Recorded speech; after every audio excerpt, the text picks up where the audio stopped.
Pasaran hartanah boleh jadi mencabar, tapi dengan pengetahuan yang betul, anda boleh menguasainya.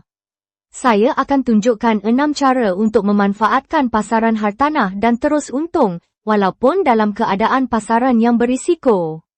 Sebelum membeli hartanah, lakukan kajian pasaran yang menyeluruh. Mengetahui keadaan pasaran akan membantu anda buat keputusan yang lebih bijak.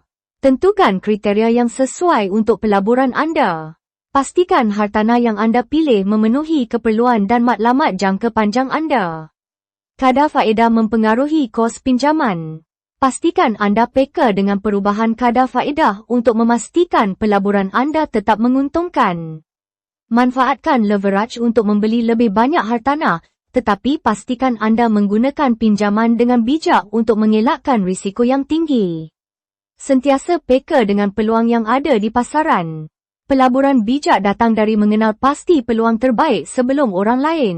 Bina hubungan dengan agen hartanah, pemaju dan peguam untuk mendapatkan akses kepada peluang eksklusif dan maklumat terkini. Dengan 6 langkah ini, anda boleh menguasai pasaran hartanah dengan yakin.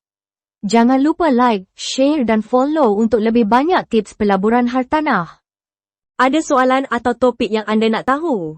Komen di bawah. Jumpa lagi di video seterusnya.